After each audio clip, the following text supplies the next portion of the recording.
ಒಂದು ಅತ್ಯಂತ ಪವಿತ್ರವಾದಂತ ಒಂದು ಕೆಲಸ ನಮ್ಮ ವೀರಶೈವ ಲಿಂಗಾಯತ ವಿದ್ಯಾರ್ಥಿ ನಿಲಯ ಯಡಿಯೂರಪ್ಪ ಸಾಹೇಬ್ ಹೆಸರಲ್ಲಿ ನೂತನ ಕಟ್ಟಡದ ಒಂದು ಲೋಕಾರ್ಪಣೆ ಕಾರ್ಯಕ್ರಮ ಪವಿತ್ರವಾದಂತ ಒಂದು ದಿನ ಈಗ ಇದೆ. ಇದೊಂದು ಹಾಗೆ ಕಟ್ಟಡ ಕಟ್ಟಿದ್ರೆ ಅನ್ನೋಕ್ಕಿಂತ ಇಲ್ಲಿ ತಂದೆ ಆದಂತ ಶಕ್ತಿಗಳಿದೆ ಇಲ್ಲಿ ಅಂತ ಒಂದು ಇತಿಹಾಸ ಪೂರ್ವದ ಒಂದು ವಿಚಾರಗಳನ್ನ ನಾವೆಲ್ಲ ಕೂಡ ತಿಳ್ಕೊಂಡಿದ್ದೀವಿ.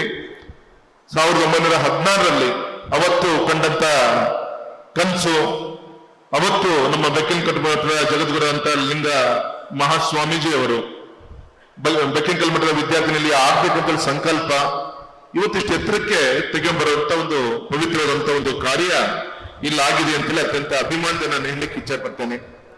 ನಮ್ಮ ಸಿದ್ಧಾಂತ ವೀರಶೈವ ಧರ್ಮದ ಪವಿತ್ರ ಗ್ರಂಥದಲ್ಲಿ ಸಿದ್ಧಾಂತ ಶಿಖಾಮಣಿಯಲ್ಲೂ ಕೂಡ ಜ್ಞಾನಕ್ಕೆ ಹೆಚ್ಚಿನ ಒಂದು ಆದ್ಯತೆಯನ್ನ ಲೇಖನದಲ್ಲಿ ಕೊಟ್ಟಂತ ವಿಚಾರ ನಿಮ್ಗೆ ಗೊತ್ತಿರ್ಬೋದು. ಜ್ಞಾನದಾನವೇ ಮಹಾದಾನ ಅಂತ ಹೇಳಿ ಹೇಳಿದಂತ ವಿಚಾರಗಳಿರ್ಬೋದು. ಈ ಎಲ್ಲ ವಿಚಾರಗಳನ್ನ ಇಟ್ಕೊಂಡು ಇಲ್ಲಿ ಇದೇ 5 ಕೋಟಿ ರೂಪಾಯಿಯನ್ನ ನಿಮ್ಮೆಲ್ಲರ ಸಹಕಾರದಿಂದ ಇನ್ನೂ ಹೆಚ್ಚು ಖರ್ಚು ಮಾಡಿದ್ರೆ ಇವತ್ತು 50 ಲಕ್ಷ ಈ ಕಟ್ಟಡಕ್ಕೆ ತಿಂಗಳಿಗೆ ಬಾಡಿಗೆ ತರುವಂತ ಒಂದು ಕಮರ್ಷಿಯಲ್ ಕಾಂಪ್ಲೆಕ್ಸ್ ಮಾಡಬಹುದಿತ್ತು.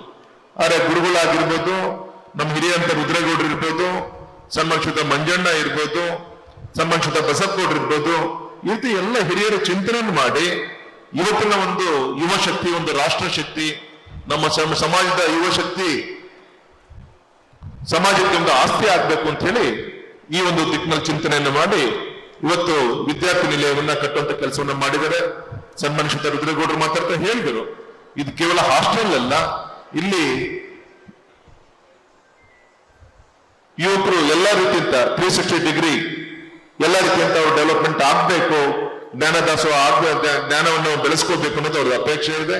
ಆ ದಿಕ್ಕಲ್ಲಿ ವಿದ್ಯಾರ್ಥಿಗಳ ಒಂದು ಭವಿಷ್ಯ ಕಟ್ಟುವಂತ ಕೇಂದ್ರ ಇದಾಗ್ಲಿ ಅಂತೇಳಿ ಈ ಸಂದರ್ಭದಲ್ಲಿ ಹೇಳ್ತಾ, ನಿಮ್ಮೆಲ್ಲರ ಒಂದು ಯೋಗ, ನಿಮ್ಮೆಲ್ಲರ ಒಂದು ಹಾರೈಕೆ, ನಿಮ್ ರಾಘಣ್ಣ MP ಇದ್ರು, ರುದ್ರೇಗೌಡರು MLC ಇದ್ರು, ಸರ್ಜಿ ಅವರು MLC ಇದ್ರು, ಚೆನ್ನಣ್ಣ MLA ಇದ್ರು, ಯಡಿಯೂರಪ್ಪ ಸಾಹೇಬರು ಮುಖ್ಯಮಂತ್ರಿ ಇದ್ದಾಗ ಏನೇನು ನಮ್ಮ ಶಿವಮೊಗ್ಗ ಕ್ಷೇತ್ರದಲ್ಲಿ ನಮ್ಮ ಸಮಾಜದ ಎಲ್ಲ ಸಮಾಜದ ಅಭಿವೃದ್ಧಿಗೂ ಆದ್ಯತೆ ಕೊಟ್ಟಿದ್ದೀವಿ. ಅದನ್ನು ಕೂಡ ನಮ್ಮ ಸಮಾಜದ ಯಾವುದೇ ಒಂದು ಬೇಡಿಕೆಗಳೇನಿತ್ತು ಅದನ್ನ ಒಂದು ಹಂತಕ್ಕೆ ತರುವಂತ ಪ್ರಯತ್ನಗಳು ಕೂಡ ಆಗಿದ್ದು ಕೂಡ ಈ ಸಂದರ್ಭದಲ್ಲಿ ನಾನು ಹೇಳ್ಬೋದು. ಆ ರೀತಿಯಂತ ಒಬ್ಬ ತಂದೆಯವರ ಒಂದು ಹಾರೈಕೆಯಿಂದ ಸಮಾಜದ ಒಂದು ಅನೇಕ ಕಾರ್ಯಕ್ರಮಗಳಿಗೆ ಒಂದು ಶಕ್ತಿ ತುಂಬುವಂತ ಕಾರ್ಯ ಕೂಡ ಆಗಿದೆ ಅಂತ ಹೇಳಿ ಈ ಸಂದರ್ಭದಲ್ಲಿ ಹೇಳ್ತಾ, ತುಂಬಾ ಸಂತೋಷ. ನಾವೆಲ್ಲೂ ಕೂಡ ನಿನ್ನೆ ತಾನೇ ಸ್ವಾತಂತ್ರ್ಯೋತ್ಸವನ್ನ ಆಚರಣೆ ಮಾಡಿದ್ವಿ. ಬರುವಂತ ದಿನದಲ್ಲಿ ದೇಶದ ಒಂದು ಅತ್ಯುನ್ನತವಾದಂತ ಒಂದು ಭವಿಷ್ಯ ಕಟ್ಟುವಂತ ದಿಕ್ಕಿನಲ್ಲಿ ಪ್ರಧಾನಮಂತ್ರಿಗಳು ತಮ್ಮದೇ ಆದಂತ ಕಾರ್ಯವನ್ನು ನಿರ್ವಹಿಸ್ತಾ ಇದ್ದಾರೆ. ಈ ಸಂದರ್ಭದಲ್ಲಿ ಒಂದು ಇತಿಹಾಸ ಇರುವಂತ ಒಂದು ಸಮಾಜ ವೀರಶೈವ ಲಿಂಗಾಯತ ಸಮಾಜ, ಬಸವಣ್ಣನವರಿಂದ ಹಿಡಿದು ಈಗಿನ ಮಠ ಮಂದಿರವರೆಗೂ ಕೂಡ, ನಮ್ಮ ಬೆಕ್ಕಿನ ಕಲ್ಮಠದ ಅನಂತಪುರ ಶ್ರೀಗಳವರೆಗೂ ಕೂಡ ಅನೇಕ ಸಮಾಜದ ಒಂದು ಇತಿಹಾಸ ನಾವೆಲ್ಲರೂ ಕೂಡ ಕೇಳ್ತಾ ಇದ್ದೀವಿ.